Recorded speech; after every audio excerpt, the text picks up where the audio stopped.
It's a parent's worst nightmare, the loss of a child. And that's how Sherry Gaskins and Shannon Hicks of Greene County, Tennessee were brought together. Their kids never knew each other, but died 1 month apart from the same cause of death, a fentanyl-laced pill.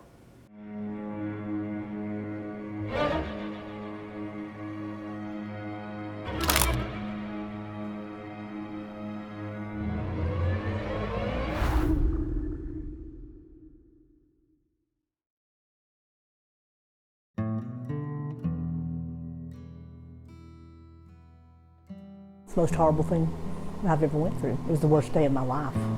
Too many babies are dying. Every 7 to 11 minutes, someone's dying from a fentanyl overdose in the United States. That's too much. We can't continue to let this happen. He loved waterfalls. He would hike 1,000,000 miles to a waterfall. I would tell him I loved him and he'd say, "You better." He was wonderful. Sherry Gaskins lost her son on July 28, 2023 to a fentanyl-laced pill, a moment she never saw coming. And as I got closer to him, I saw foam at the corner of his mouth.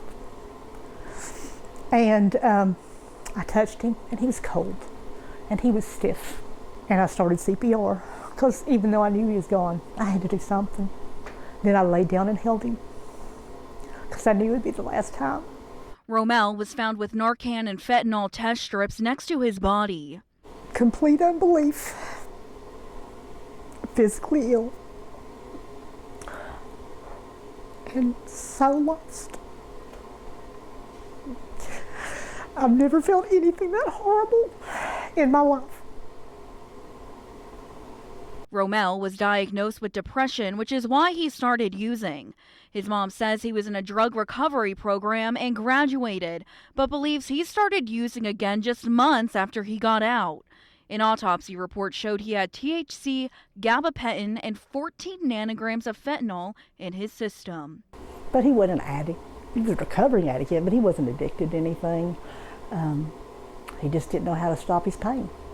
Now she lives every day missing a part of herself. The big regret is every night before I went to sleep, I would text him I loved him. And for some reason that night I didn't. And that breaks my heart.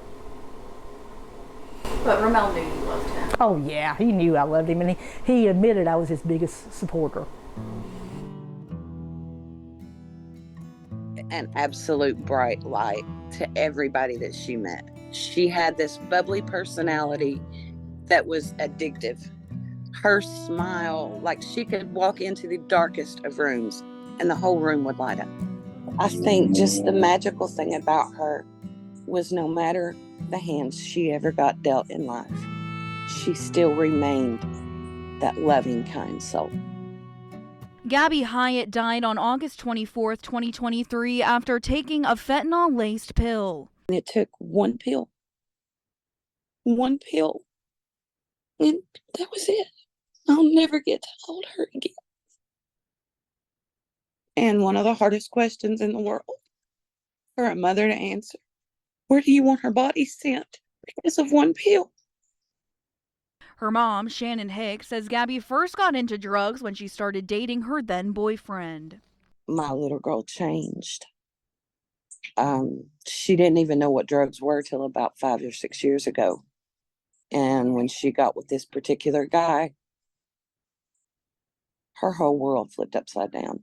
It first started out just on regular opioids, Oxycontin, Lortab, Percocet, and it just progressively kept getting worse and worse. And you said despite your daughter's past, she was getting clean?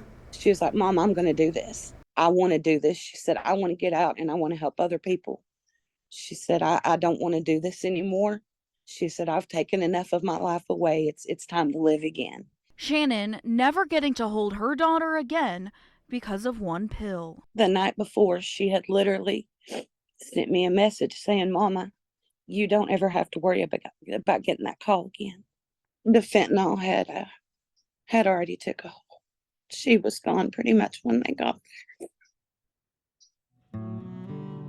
The death certificates for both Gabby and Romel say accidental fentanyl intoxication.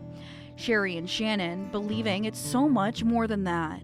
Giving someone something they didn't ask for and it causing their death is murder, pure and simple. If they could get it switched over to where those death certificates could say drug-induced homicides instead of an accident, this was no accident. I would love to see these death dealers get murder charges. They deserve the death penalty because they're dealing death penalties to these kids. Would you call these dealers murderers? I call them death dealers. And yes, I think they're murderers. In the state of Tennessee, you can be charged with second-degree murder for unlawfully distributing fentanyl, or if fentanyl was found to be the primary cause of death. I'll be digging deeper into this law in the second part of my special report, Killer High.